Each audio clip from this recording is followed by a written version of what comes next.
A Procuradoria-Geral da República opinou no Supremo Tribunal Federal pela rejeição de um pedido de Lula para anular todos os seus processos na Lava Jato a pretexto de uma alegada perseguição política por parte dos procuradores da Força Tarefa. É aquele pedido tão ridículo, né? Que não tem como não se rejeitar, não se opinar pela rejeição, a não ser que você seja um Ricardo Lewandowski, né? No parecer, o subprocurador José Adonis Calou de Araújo Sá argumenta que a alegação da defesa de que Deltan Dallagnol e sua equipe nutririam uma inimizade capital em relação a Lula não se sustenta por não haver indicação de que tenham atuado por razões de ódio, rancor ou vingança.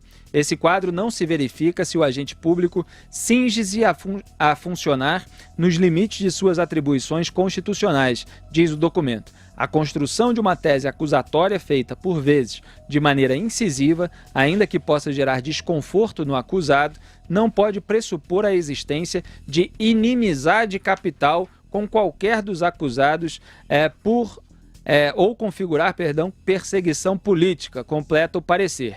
A PGR também diz que as manifestações públicas dos procuradores imputando crimes a Lula estão garantidas pela liberdade de expressão, que não pode ser sonegada pelo mero fato de serem agentes públicos. A realização de entrevistas com o intuito de confirmar fatos noticiados em peça de informação criminal e identificar suas possíveis testemunhas são absolutamente compatíveis com o poder investigatório atribuído ao Ministério Público Federal e, nesse sentido, não revelam em si mesmas nenhuma ilegalidade. O alerta para dizer não se traduz ou se confunde com intimidação ou coação, diz outro trecho do documento.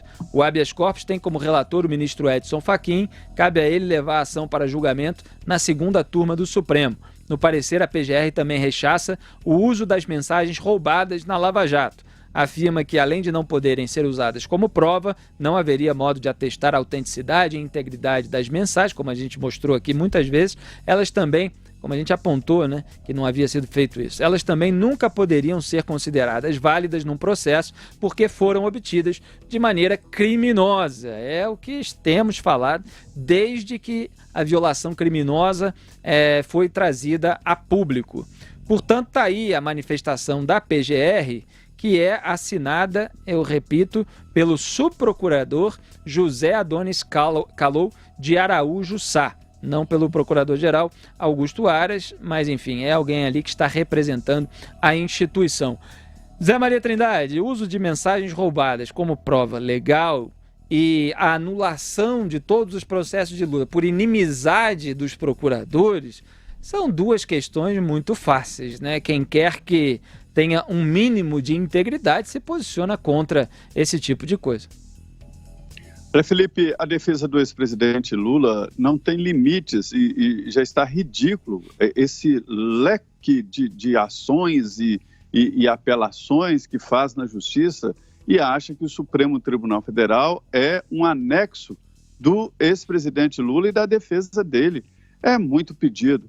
Veja bem, o Ministério Público não é nem juiz. Como é possível dizer que o Ministério Público que faz a acusação não morre de amores pelo ex-presidente Lula? Qual o problema? Ninguém morre de amores pelo ex-presidente Lula, quem tem mais de 2 neurônios e quem opera o direito nacional, porque conhece o processo. Eu sei de casos de ministro do Supremo que entrou para defender, inclusive, com a promessa, não, pode deixar e tal. E quando ele entrou no Supremo, pegou o processo e foi ler e entendeu, ele falou, não, eu não posso ficar do lado desse lado. Esse lado não é o correto, porque as provas abundantes demais e as evidências derramando pelas capas dos processos. É isso que acontece. O Ministério Público não é juiz, ele não vai decidir, ele faz o trabalho de acusação e pronto. Mas é porque a defesa do ex-presidente Lula quer encher o Supremo Tribunal Federal e principalmente a segunda turma de apelações. Felipe Augusto, eu vou dar uma notícia aqui em primeira mão. A defesa do ex-presidente quer estrear a lei de abuso de autoridade para dizer que os desembargadores do Tribunal Regional Federal 4ª Região acabaram abusando do poder ao julgar o processo contra o ex-presidente Lula. Esse é do caso do sítio de Atibaia. O presidente foi, através da sua defesa, ao Supremo Tribunal Federal contra o julgamento e entendeu que houve constrangimento ilegal.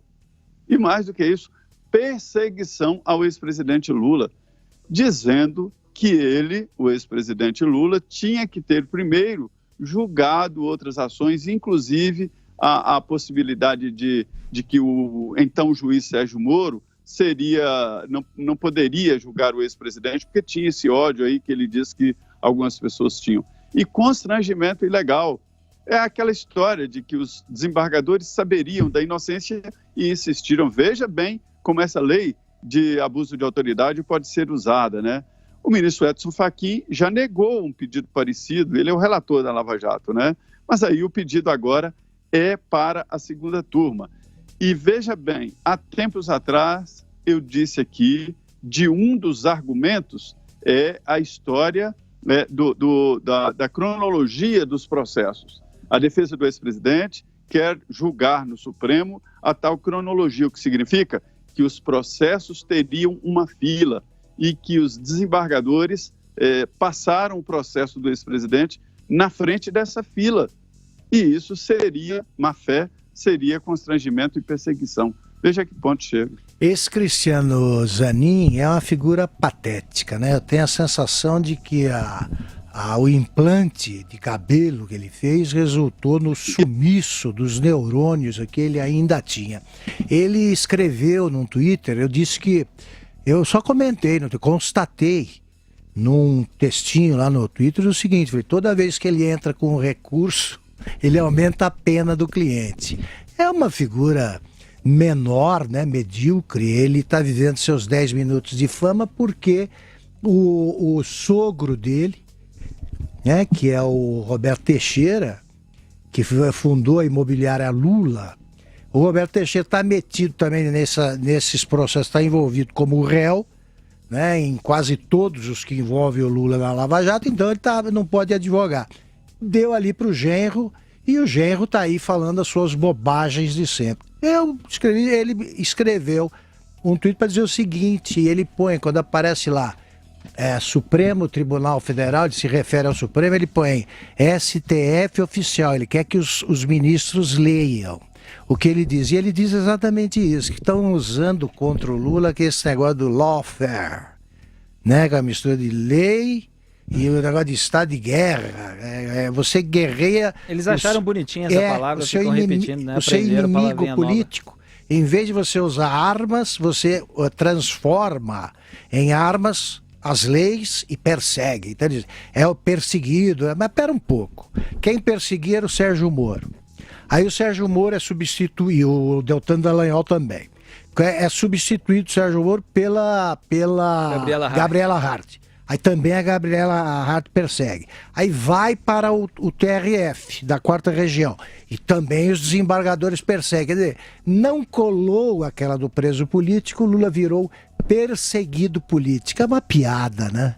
E ele acha que convence os ministros ali mencionando essas coisas. E se acha descobridor de uma novidade maravilhosa, que diz que conseguiu, eu que estou usando, ele diz que escreveu, e eu estou dizendo, então, conseguiu escrever, talvez, a introdução de um livro sobre lawfare. Foi procurar a obra dele, é zero. Não escreveu um livro na vida, tem uma carreira medíocre, uma figura menor que depende do sogro.